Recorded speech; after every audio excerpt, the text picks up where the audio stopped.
अस्सलाम वालेकुम second year. आज हमारा हिस्ट्री का जो टॉपिक है वो हमारा है सलीबी जंगें। सलीबी जंगें क्या हैं, इसके बारे में हम देखते हैं कि फ़लस्तीन और बैतुल मक़दस जो था वो हज़रत उमर फ़ारूक रज़ियल्लाहु अन्हु के ज़माने में फ़तह हो गया था। और ये भी मैंने क्लास में कई दफ़ा बताया है कि हज़रत उमर फ़ारूक रज़ियल्लाहु अन्हु के ज़माने में जब ये फ़तह हुआ था तो उस वक़्त सिर्फ़ मुआहदे के ज़रिए से ही इसकी चाबियाँ कुंजियाँ जो है वो हज़रत उमर फ़ारूक रज़ियल्लाहु अन्हु के हवाले कर दी गई थी। इस शहर को फ़तह करते हुए हर तरह से इसका एहतराम जो है वो किया गया। ना कोई कत्लो गारत हुआ, ना लोगों को ग़ुलाम बनाया गया, बल्कि एक मुआहदे के तहत इसकी चाबियाँ वहाँ के जो पादरी थे उन्होंने हज़रत उमर फ़ारूक रज़ियल्लाहु अन्हु के सामने खुद पेश की थी। ताहम 11वीं सदी के आखिर में यूरोप में जो इंतशार था या जो वहाँ के प्रॉब्लम्स थी उसमें एकदम से मजहबी दीवानगी का इजाफ़ा हुआ और यरूशलेम को आज़ाद कराने के लिए एक मुहिम चली। जो लड़ाइयाँ जो ईसाइयों की और मुसलमानों के दरमियान हुई, यूरोपी मौरिख़ीन या तारीख़दान ने इन लड़ाइयों को सलीबी जंग करार दिया।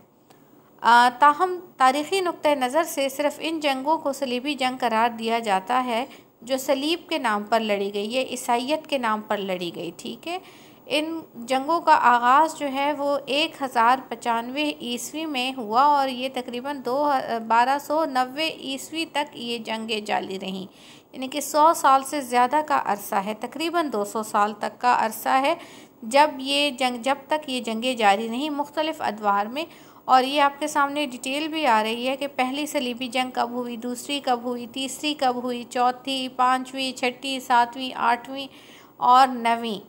अमूमन जो शॉर्ट क्वेश्चंस और MCQs आ जाते हैं उसमें ये आ जाता है कि मुख्तलिफ़ जो सलीबी जंगें हैं वो कब हुई। तो ये जो जंगें थी ये ईसाइयत और इस्लाम के दरमियान हुई या मुसलमानों की और ईसाइयों के दरमियान जो जंगें हुई, और ये तकरीबन जो है ये 200 साल तक के तकरीबन 200 साल तक का अरसा है। 200 साल से थोड़ा सा कम है, लेकिन ये जंगें जो है ये इसने ईसाइयत के दरमियान और ईसाइयों के दरमियान और मुसलमानों के दरमियान काफ़ी नफ़रतें फैला दी थी उस वक़्त। इन जंगों के जो असबाब हैं या हम जो वजह है कि ये जंगें क्यों हुई, जब हम उनको देखते हैं तो इनके सियासी असबाब भी हैं, मज़हबी असबाब भी हैं, माशरती असबाब भी हैं, वग़ैरह वग़ैरह। लेकिन इस वक्त जो हम डिस्कस कर रहे हैं वो पहला नंबर है मज़हबी असबाब का, और मज़हबी असबाब में सबसे अहम जो है बैतुल मक़दस वापस लेने की ख्वाहिश है। फ़लस्तीन जो है वो आप लोगों को पता है हज़रत ईसा अलैहिस्सलाम की जाए पैदाइश है और इसी वजह से ईसाइयों के लिए एक बहुत ज़्यादा मुतबरक और मुक़द्दस मकाम की हैसियत रखता है। हज़रत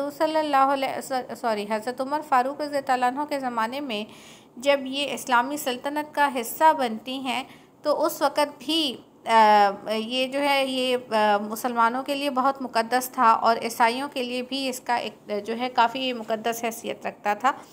मुसलमानों के लिए मुक़द्दस होने की वजह सबसे पहले तो ये थी कि ये मुसलमानों का क़िबला अव्वल था, फिर बड़े बड़े अम्बिया के मकबरे यहाँ थे, इस वजह से ये शहर मुसलमानों के लिए भी मुक़द्दस था और ईसाइयों के लिए भी। हज़रत उमर फ़ारूक रज़ियल्लाहु अन्हु के दौर में जब ये शहर मुसलमानों के कब्ज़े में आया तो मुसलमानों ने यहाँ ज़ियारत के लिए आने वाले जो ईसाई थे उनको हर तरह की सहूलतें दी, लेकिन इसके बावजूद जब इस्लामी रियासत में थोड़ा सा जो है वो कमज़ोरी के आसार नज़र आए तो इन ईसाइयों ने वापस जाकर प्रोपेगेंडा शुरू कर दिया, या किसी तरीके से इनके दिल में ये ख्वाहिश जागी कि अगर हो सके तो ये वापस इस एरिया को वापस ले लें, फ़लस्तीन को वापस कब्ज़ा कर लें। दूसरी जो वजह उस वक़्त की थी वो थी हज़रत ईसा अलैहिस्सलाम के नज़ूल की अफ़वाह कि सारे यूरोप में ये अफ़वाह फैल चुकी थी और ये तकरीबन लोगों में बहुत ज़्यादा मकबूल हो गई थी कि हज़रत ईसा अलैहिस्सलाम दुनिया में दोबारा नज़ूल फरमाकर ईसाइयों के तमाम मसाइब का ख़ात्मा करेंगे, लेकिन उनका नज़ूल उसी वक़्त होगा जब यरूशलेम का मुक़द्दस शहर मुसलमानों के कब्ज़े से आज़ाद कर लिया जाएगा। इन अफवाहों ने ईसाइयों के मजहबी जोश में बेपनाह इजाफ़ा किया। जहाद मुक़द्दस गुनाहों का कफ़ारा। ईसाईयत में वैसे भी ये एक उनकी एक टर्मिनोलॉजी है या उनका एक तरीक़ाकार है कि किसी भी तरह की जो है गुनाह करने के बाद उसके जो है माफ़ी का तरीका ये है कि सिर्फ़ जाकर जो पॉप है या उनका जो पादरी है उनके सामने इकरार कर ले कि हाँ मुझसे ये गुनाह हुआ है, और जो है उसके बाद उसके वो गुनाह माफ़ हो जाते हैं।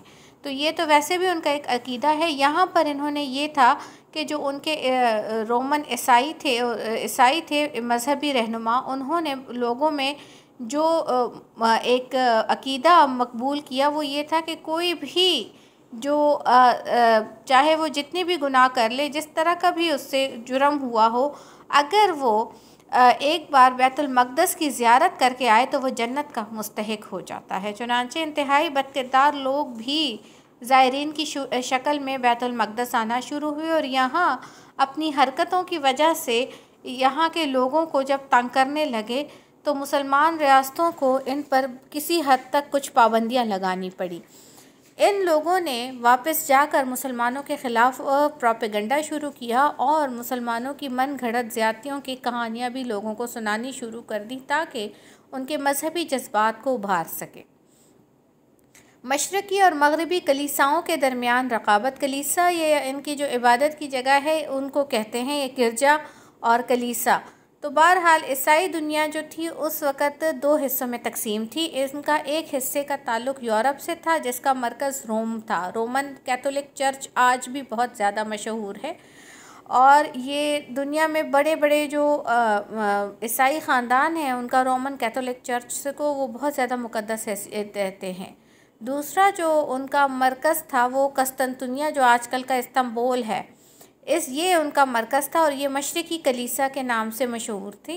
बहरहाल ये दोनों जो थे कलीसाएँ या इनके जो रहनुमा थे ये एक दूसरे के ख़िलाफ़ थे। रोम के पोप की भी एक अरसे से ये ख्वाहिश थी कि मशरक़ी जो कलीसा थी उसकी सरपरस्ती भी उसको हासिल हो जाए। इस वजह से इस्लाम दुश्मनी के अलावा जो एक वजह और थी इन जंगों को लड़ने की, वो ये थी कि किसी तरीके से अपना इक़्तिदार बहाल किया जाए या अपने आप को ज़्यादा काबिल साबित किया जाए। इस वजह से उन्होंने बाकायदा ये ऐलान किया था कि जो इस जंग में मारा जाएगा वो जन्नत का हकदार होगा और उसके सारे गुनाह धुल जाएंगे और इसके अलावा जो मालो ज़र हासिल होगा वो इनमें तकसीम कर दिया जाएगा। याद रखें, ये हम आगे इसको पढ़ेंगे कि यूरोप इस वक्त इंतहाई बुरे हालात से गुज़र रहा था जबकि उसके मुकाबले में मशरिक़ इंतहाई अमीर था। तो ये चीज़ें भी उन्हें अट्रैक्ट कर रही थी, लेकिन ये फ़िलहाल चूँकि हम सिर्फ मज़हबी हालात पढ़ रहे हैं इस वजह से इसको मज़हबी हालात में इस वक्त मैं नहीं पढ़ा रही। पोप अर्बन दोइम का मंसूबा।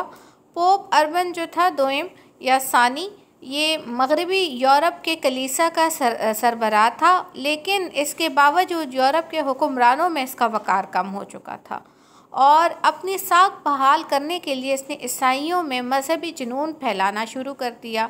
वो अपनी और चर्च की बालादस्ती और गिरफ्त रखने के लिए मुसलमानों के ख़िलाफ़ मुक़द्दस जंग को कारगर और मुफीद मंसूबा समझता था। तो ये थे वो जो इनके मजहबी हालात थे जो उस वक़्त हम लोगों ने पढ़े। नेक्स्ट लेक्चर में हम इनके सियासी हालात, माशरती हालात वग़ैरह पढ़ेंगे। फ़िलहाल के लिए हम लोगों ने सिर्फ़ इनके मजहबी हालात पढ़े हैं। आज का लेक्चर यहीं पर ख़त्म होता है। जज़ाकल्लाह।